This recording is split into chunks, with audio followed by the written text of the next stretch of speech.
కొంతమంది mutual funds చేస్తాం. ఇప్పుడు ఫర్ ఎగ్జాంపుల్ ఇప్పుడు నేను ఈయన సంపాదిస్తున్నా, నేను మ్యూచువల్ ఫండ్స్‌లో పెట్టినా లేదా ఒక ఎఫ్‌డి యేసుకున్నా ఇట్లాంటివి ఏమన్నా ఉంటే I can show that I can file that in my talks. Correct. నేను పెట్టుకోవచ్చు. లేదా నేను రెంట్ కట్టుకుంటున్నా ఎట్లా చూపించుకుంటామో అట్లనే ఇది కూడా ఫైల్ చేసుకోవచ్చు. Correct. If the NRI does the same, Hmm. ఇక్కడ మ్యూచువల్ ఫండ్స్‌లో ఆయన పైసలు పెట్టిండు అనుకుందాం, లేదా ఎఫ్‌డి కట్టుకుంటుండు అనుకుందాం. Hmm. అది కూడా చూపించుకోవచ్చా అక్కడ టాక్స్ ఫైల్ చేసినప్పుడు యూఎస్‌లో? ఇక్కడ మీకు క్లారిటీ రావాలండి.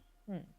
మనకి ITC section, then HRA sections in salaries, ఇవన్నీ ఏంటంటే ఇండియన్ ఓరియంటెడ్ డిడక్షన్స్. ఈ డిడక్షన్స్ అన్నీ income tax act, income tax రూల్స్లో మెన్షన్ అయ్యి ఉన్నాయి. ఓకే. డబల్ ట్యాక్స్ ట్రీటీలో మెన్షన్ అయ్యి లేవు. ఓకే. మీరు ఇండియన్ అయి ఉండి ఇండియాలో పనిచేస్తూ ఇండియన్ ఇన్కమ్ సంపాదించిన దానికి ఈ మినహాయింపులు ఉన్నాయి.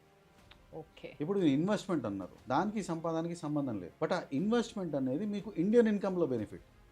రైట్. ఫర్ ఎగ్జాంపుల్ ఆయన పైసలు పెట్టిండు, ఆయనకి ఇంట్రెస్ట్ ఇన్కమ్ వస్తుంది. Hmm. ఈ ఇంట్రెస్ట్ ఇన్కమ్లో మీరు ఇన్వెస్ట్మెంట్ క్లెయిమ్ చేయని నడుస్తుంది.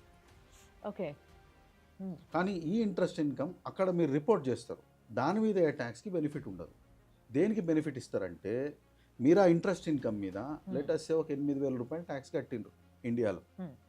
ఈ 8,000ని కన్వర్ట్ చేయండి యూఎస్ డాలర్స్లో. Hmm. ఫర్ ఎగ్జాంపుల్ $100 అయినా అనుకున్నాం, మీ ట్యాక్స్ లైబిలిటీ వచ్చి $100 తీసేస్తారు, ఎందుకంటే మీరు ఇక్కడ కట్టింది కాబట్టి. ఓకే. అంతేగాని ఇక్కడ 8,000 కట్టినా కదా అక్కడ మొత్తం మినహాయించాయంటే కుదరదు. Hmm.